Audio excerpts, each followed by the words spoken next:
Well, I requested permission. It says, please request record permission from the meeting host. And that's what I'm doing. I hit OK. Host allows you to record the meeting. Ooh, look at that. Planet Shashadar. There he is. He just turned it on and then went to the bathroom.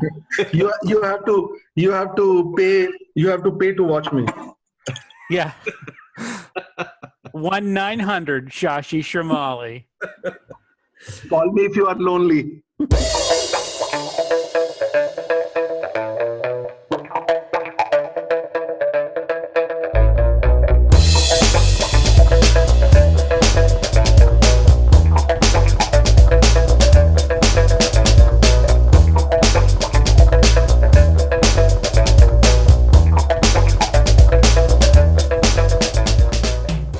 Hi, I'm Chris Lockhart. Welcome to another episode of Consultants Saying Things. Today, I'm joined by Phil Yanoff and Shashi Sharmali, and we're talking about something I think that's actually really important. It comes up in a number of different contexts. This is the whole subject of finding your moral compass as a consultant.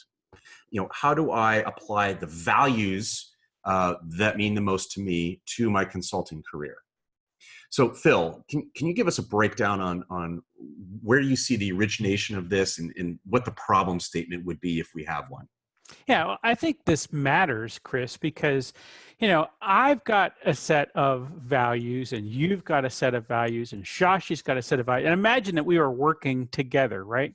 Well, if we didn't start with an understanding of those, and wait a second, there's you, me, Shashi, and then there's whatever the firm's values are. And then there's whatever the client's values are. And the thing is, we could all have different bases for doing what we think is the right thing. Let's just assume we all wake up in the morning, all of us, all of the parties involved, wanting to do the right thing, but we don't actually agree on what the right thing looks like. And that just puts us in a lot of discord with each other, with the firm, with the client. And so I just think understanding where our values are, where their values are, getting that all out in the open before we get started just makes for an easier time of it. So, I mean, but is that a thing where like, you know, because it's one thing to say like, I'm going to go find a new job and I'm going to find a firm whose values align with mine. And therefore it's not a problem. But I think the vast majority of people are already somewhere, are already in a thing, right? And it's like when they finally realize like, holy crap, you know, my values don't actually align to the firm that I work for. That seems like almost a different problem. I mean, Shashi, you're in a big firm. I mean, what's your take on this? One thing is, when we are interviewing with a firm, one is the written value, which is being conveyed to you when you are in the interview process, and another is the demonstrated value. So with the written values, you can kind of gauge and you can do some level of due diligence while you are in the interview process, hiring process. But when you actually work with the firm, that's when you realize by that time it's tad too late. So you will never find 100% value match between you and your firm. But the key is to find that middle ground and continue to add value to your client. Well, can I tell you, Shashi, that I think that part of the conflict and part of the internal discord, let me say even better, cognitive dissonances. I'm not even sure what's important to you before I get started and what's important to me. So, I mean, half the time we spend lying to ourselves, but with all of that going on with every party, it's just impossible without just setting some of this out up front to kind of know what's going on. It's just a good place to start was where I was getting at. It's why we can be unhappy in what we're doing. And I mean, I know we do this, you know, if we're starting a new project, right, Shashi, or like a big project at a firm, I know we do this with our client, right? And we put it in sort of maybe different language. We talk about, you know, well, what are your guiding principles for this particular effort? Or, you know, what are the key performance indicators? Or, you know, all of that language, I think, is in some way a proxy for saying, you know, what's the value statement here? And what are we actually trying to do so that we can align on our objectives? And I think it's different in a client relationship because obviously you want to please the client, but you also kind of want to lead their thinking someplace depending on the type of work it is. But when it's the firm, that's all, to me, it seems like a different thing. I don't know. So to me, like client values, you know, it's like client holidays, right? In consulting firms, they say that, oh, we will follow client holidays. So if your client gives you Christmas off, you will get your Christmas off. So whatever is the client value is the firm value. So I'm still yet to find the right place where is a major conflict between client value versus the firm value or the consulting firm's values. I've not seen a conflict yet, because consulting firms tend to take a softer route and try to please their clients, and they align themselves to the client values. They never stand up for what their own values are, if there is one. Written value versus demonstrated value. Well, I mean, my question is that in fact true? You know, I've never found myself in conflict. I mean, you might be as morally flexible as Shashi here, and it just doesn't matter, right?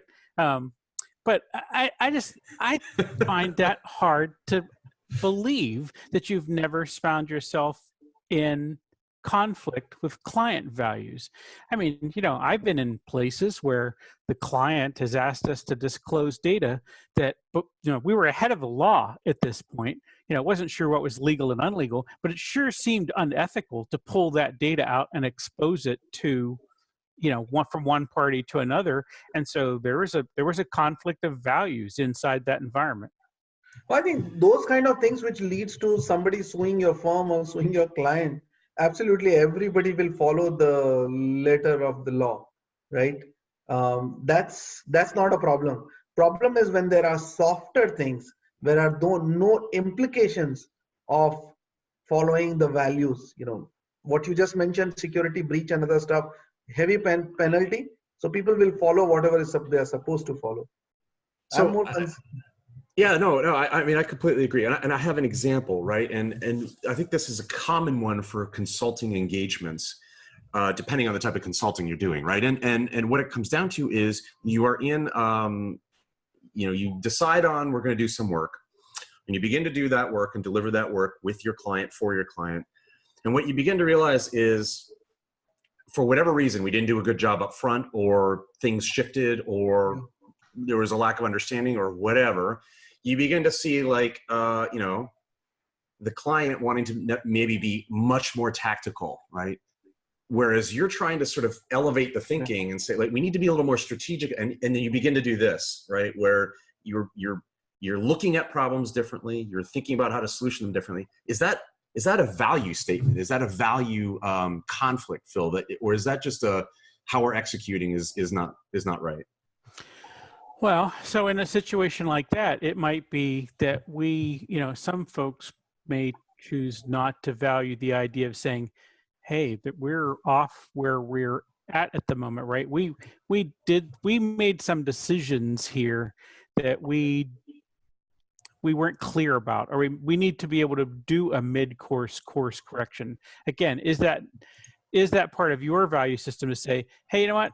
It sounds like we got something wrong. Can we sit down and have a conversation about that? In a consulting context, what values are we talking about? Do you have any good examples of what those might be? Because ethics, I get, right? Compliance, yes, right? Legality, obviously. What else is there? What are the other things? Yeah. So my thing about this was that I think there's, you know, there can be examples, you know, like I might have a strong value of family work-life balance or something like that. And it seems to me pretty easily that could come into conflict. It might come in conflict with my firm. It might come in conflict with my coworkers. It might come in conflict with my client, or just some subset of my client's coworkers, right? Or the people working for the client. I mean, that just seems to be an example. Then how do I resolve that conflict? No, it's a great example which you said, and specifically when I work in a consulting firm, and Chris, you know that expectation is whatever it takes to get the client job done. 12 hours, 14 hours, we have done our midnight oil. You know, even if your value is spending time with your family, if you don't do that, the implications of that are huge. You are setting a reputation that the person is not being flexible enough. So that's always, so the example which you take is definitely, if you have the value of spending family time every night, I want to be with my child and wife for 3 hours or 4 hours, that will be compromised if you're looking for a career in consulting. Yeah, I mean, that's a really good point, right? And so I think that goes to the great, if you're starting out, right? If you're listening to this and you're starting out, you need to understand that that value is going to be compromised or come into conflict, that one specifically. If you're already in the middle of it, Yeah. you've been doing it for a decade or two. You've learned how to navigate that, I guess, right? Yeah. And one example might be, yes, when I'm there Monday, Tuesday, Wednesday, Thursday, you have me 24/4. I will work all night for you. Right. But don't bother me Friday afternoon, right? Right. Because I got to go to the doctor. I got to pick up the kids. I have a life also that I need to weave into this. Or maybe it's not Fridays. Maybe it's, you know, weekends. I know a lot of partners for whom the weekend is absolutely sacrosanct, right? Like, do not call me or send me an email, and don't expect I'm going to read anything after 5 o'clock on Friday. I know a lot of partners. You can do that as a partner, but when you are lower in the value chain or food chain, then you don't have any pretty much any say. It's easier for you to delegate if you're a principal or a director, but if you're a senior consultant or even a manager, you have limited to no say. If you're a partner, then you are the one who is actually setting the value of the culture. It all depends on your partner. Basically, if he's a slave driver, you will end up working entire weekend and nights and whatever it is. You know, I think, for example, I think we've seen a number of examples lately where people have run afoul of their employer by expressing some political or religious or otherwise preference out in the world in such a way that's caused their employer heartburn, and there's them trying to figure out what they're going to do about it. That's an interesting one, right? Because That's a that sticky one, and I realize I danced around it an awful lot right there without, expressly pointing out any particular one. But I think there are people out there that's like, well, wait a second, I have a really strong personal freedom ethic, and I think that people ought to be able to express their political views, and that may be in real discord with the firm, who's like, I want to keep my head down, right? Yeah, absolutely. And I think, bring it to the consultant perspective, right? It becomes like doubly true, because not only is there the firm, right? There is the client, right? That you are working for. And Right. I know of a couple of examples where that came into conflict, and it was resolved rapidly and in one way. Great. Yeah. Right. It's Thucydides. It says, fairness is a thing among equals, right? See, here is the chain, right? You have client values, below that you have your firm values, and below that you have your personal values. That's how it Really? works. Is it? Should it be? No, it shouldn't be like that. Depends on who you are, right? So it's client always and firm will compromise. Firm values are more important and the personal will compromise. If you flip, then the result is always one. I don't know. I mean, if you're in alignment, if those three are in alignment, like, so I'll give you an example, right? Yeah. I'll give you an example of firm value that was out of alignment with client value, right? There's a company I worked for a number of years ago, and they made a big point about saying, we will fire a client. We will fire a client if we come to that sort of intersection where we either don't agree with the scope of something, or whether it's a tactical solution or a strategic problem, if it's a people problem, if it's a tech problem, right? If we don't agree, and if the resolution doesn't fit with our guiding principles as a company, we'll fire the client.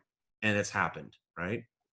So that's an example where the firm put their values. Would you be able to share what was not the name of the client or firm, but the nature of the Issue. Yeah, so it had to do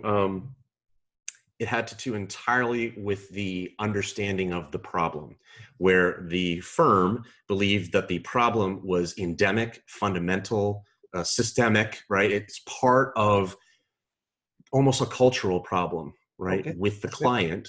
Okay. And the client, for a couple of reasons. One, it's very difficult to change culture, but for a second thing, it's like, their approach was, we're never going to fix that. Let's focus on these 5 tactical things. And the firm was saying, focus all you want on those 5 tactical things. You will still have this problem. And if you don't want our advice on this, it's an excellent way. You're fired, right? I know which that firm could be, but I That was the real issue. He's trying to figure that out. He wanted to nail that down. Yeah. Right. I did. Great. What a puzzle. But I think, it happens all the time. In fact, I personally get very passionate about, saying that, this is how you should be doing it. And there's a thin line being between an arrogant and being inflexible. If you truly believe in the kind of recommendations you are making or the insights, many times client wants to influence their own thinking and try to do things in their own way because of the individual political agenda, and not really thinking about their own firm. People are backed by incentives. I'm a firm believer of that. Most of the time when clients are C-suite and they have their own agenda, they try to mince with your recommendation so that it more aligns to. I'm yet to come across a firm or a project where we have said, this is how you should be doing it. This is our true recommendation. If you want to change it, you can take our name out from that recommendation and you can put yours. I have not seen that. Most of the time you do that strongly within the closed door, and then you let your stakeholder or the sponsor, the person who signs the check, decide what he wants to put out there. But I think it's is against my values to let the name of the firm be there. Yeah, no, I understand. And I mean, I think, if you would hate for it to come to that, right? Without doing what a good consultant firm should do, which is, here are the three options, right? Or whatever it is. Take the middle, take B, right? We think you should do A, don't do C. If you choose B, you're not going to get what you want, but we understand maybe financially or politically why B is the way you want to go. Yeah. And so there we go. We strongly disagree, but that was the option that's one of the battle I'm fighting currently in a sales pursuit, where we are trying to respond to a client's need. They're looking at again contact center modernization powered by Salesforce platform. Client said that you guys have come. We proposed the right solution, and client came back and said that, hey, this is still sales, right? So this is costing a lot more. I expect to be below $1 million price range.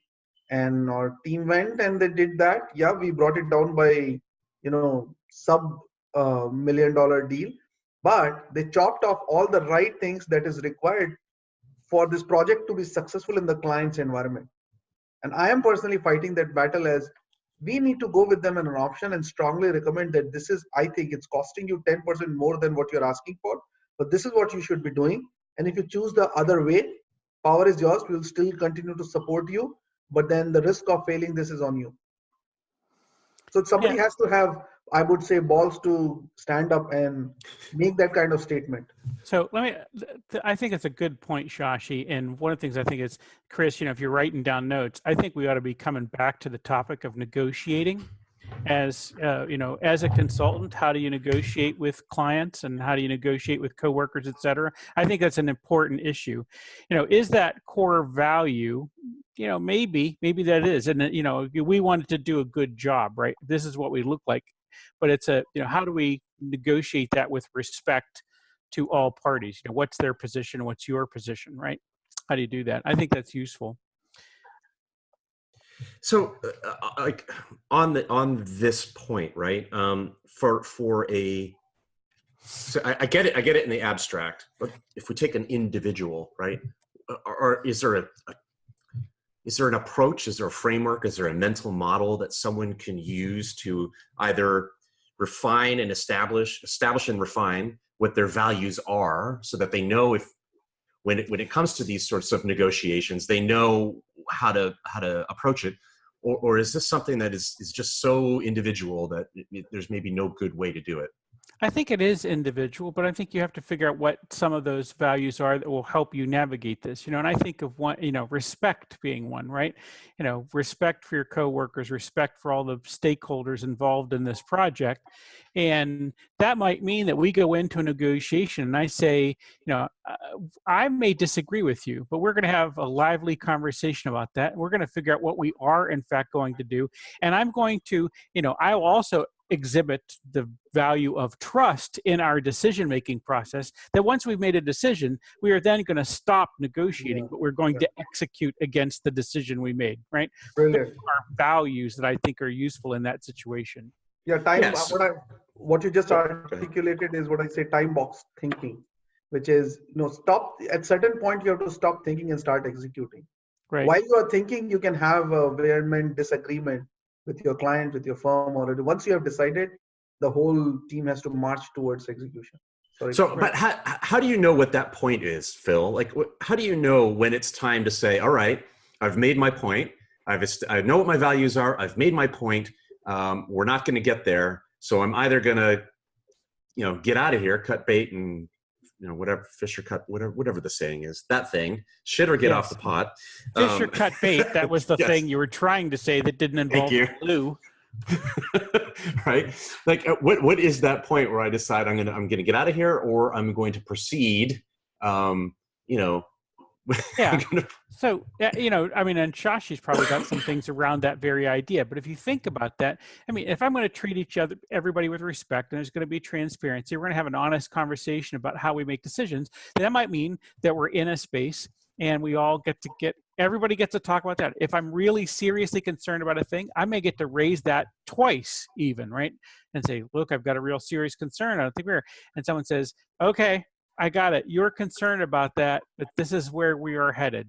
And then you, as that other party, is going to say either, okay, I feel like this compromises our ability to do a good job, but I still think I can pull this out, so we'll march forward. Or I say no, but you got to say, I mean, no is a possibility, right? At some point, it might be, I don't think I can make this happen, and I need to be able to say no to the project. Yeah, that's the tough part. Yeah. Hey, we've talked before about, trying to say no, being able to say no. And I think that was in the context of, work-life balance, right? I can't take on more stuff. That was because I didn't have time, or I didn't want to deprioritize some things. This is from the perspective of, I don't believe in that things. I have to say no. Yeah. And so you could even say to somebody, right, look, the way this is laid out at this moment in time, as I look at it, I don't see how we could be successful, but I am completely open to you convincing me otherwise. What evidence would you present? Right? So that's the moral flexibility there a little bit, right? It's like, well, I don't know if that is moral flexibility. It's like saying, look, where I am, this is how I look. This is what I see from where I stand, my point of view. But I could be wrong. Show me that I'm wrong. That's almost a value in and of itself, right? The passive ability, aggressive. That's passive aggressive? Exactly. Oh, no, not passive aggressive. I mean, every day I go into things, I think I could be wrong about this. And, I'm willing to let smart people show me I'm wrong. Tell me if I'm wrong. That may be an evolved emotional state, Phil. Because I know, and maybe it's a consulting thing because they tend to all be sort of like super type A, right? But I mean, it's not just super type A. Part of your thing as a consultant, right? All of us is we feel like we need to be fully integrated all of the time, right? We are immune to the slings and arrows of outrageous fortune. They do not come and hit us. But that just is, I mean, I get it. We got to exert confidence, but at the same time, I might be wrong. How am I going to figure that out? What are some tools that people can use? What can we do to get there with regards to these values? Is there a good book? Wish we had Bill here to tell us if there's a book we should be reading.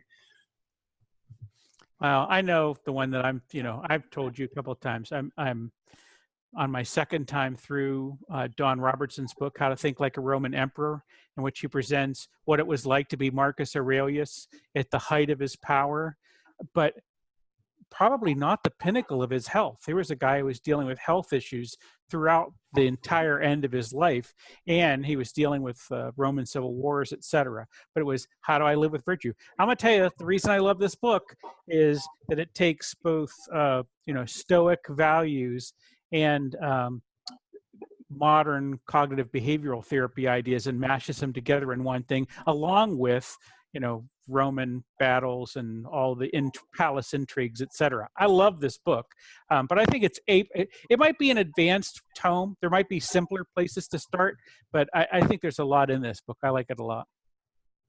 Shashi, any thoughts on how, on a toolkit or a mental model? So I think largely a mental model, and some of the consulting firms probably can use this as part of their toolkit. When you set up, when you start kick off an engagement, right? When you're sitting with your stakeholder, that's where you got to lay out, document their values.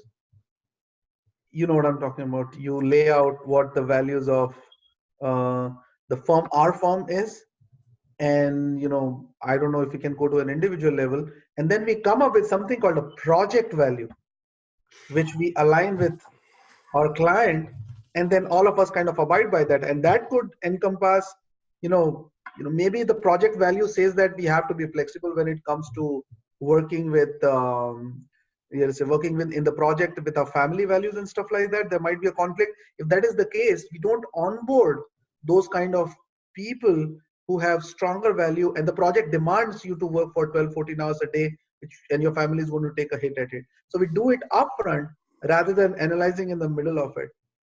So and second thing, you align with your client is saying that, hey, I'm going to come and disagree with you, and I will tell you passionately what I'm thinking.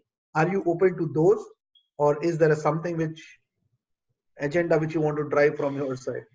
I think that's important. And, one of the firms that we've worked for in the past had that on your first point, right? It was called Project Open Loop, Project Closed Loop, right? The whole idea of, as a team, before we begin on a project, oftentimes week 0, before we all land at a client to begin, we have a very open 360 type conversation about what our expectations for ourselves are for this particular project and from each other. And they were you can see where that you might not want to be as open as in some situations, right? But they did a very good job with making sure that was something that was a value of the firm that all partners bought into, that this is what we are going to do, because if we don't do that, we're not going to have a coherent team, and that's going to lead to failure of delivery.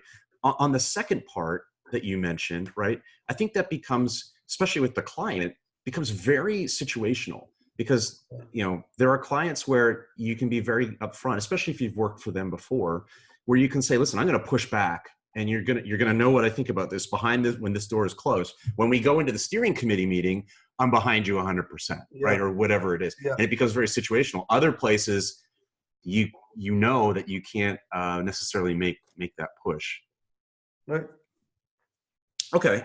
So guys, final thoughts on this. I mean, again, bringing it back to the individual, if you're the cat listening to this, right, Phil, that you're the cat. I love that phrase. What's the takeaway for you on this?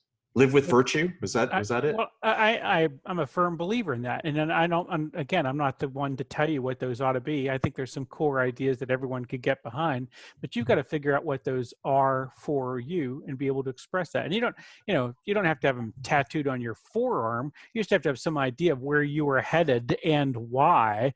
And that way, when you get to these difficult decisions or difficult conversations with people, you have an internal framework for why you do what you do that I think other people can respect. So that's good for you, and it's good for them. Shashi, what's your takeaway here? What's your message? So as first and foremost, an individual has to decide how strongly they feel and believe about their values. If they really feel very strongly about it and they are not flexible, then they should rethink about working for someone else, especially for consulting firms and other clients. Work at your own terms, which means go and start a company of your own, go your own route. That's number one. If you are looking at joining a consulting firm working for a client, you ought to have some flexibility in your own values, align with the firm's value, align with the client values.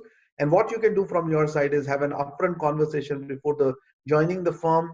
I don't know how much helpful that would be, but at least starting before the start of every project, you need to understand the impact of that project on your values. So when we do impact assessment, we do on people, process, technology.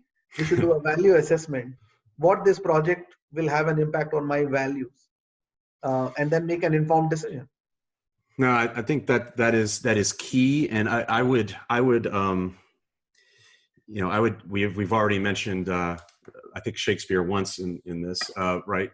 I would echo what Polonius said, right? Which is, to thine own self be true. I think you need to, because otherwise you're just being fake with everyone else, right? Is that you need to understand who you are, what you stand for, what your beliefs and values are. And then to your point, Shashi, you can make a judgment call about how far you're willing to bend on some of those things before you say, no, this far, no farther, right? And I'm gonna, I'm gonna get out of here and go somewhere where my values align more closely.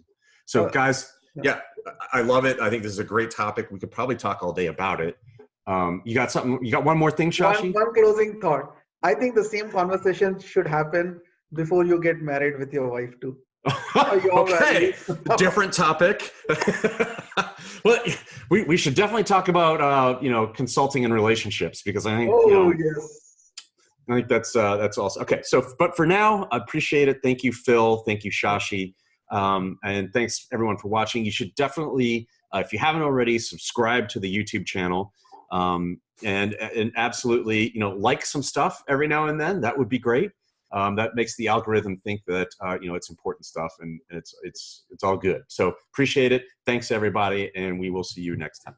Hi, I'm Chris Lockhart, host of the video podcast Consultants Saying Things, and where we talk about what it takes to be a successful consultant and some of the things that you experience while you're a consultant. One of the things that we talk about often is that most of the problems you encounter are actually not technology problems, they're actually people problems. And so that's why I wrote this book called The People Problem by Chris Lockhart. It's available on Amazon. It's available in hardcover, like this version. It's also available in Kindle format for you to download and read on your e-reader. In this book, you will actually go through multiple vignettes of real-world experiences of consultants and how they dealt with what seemed to be technology problems, but in fact were actually problems with people.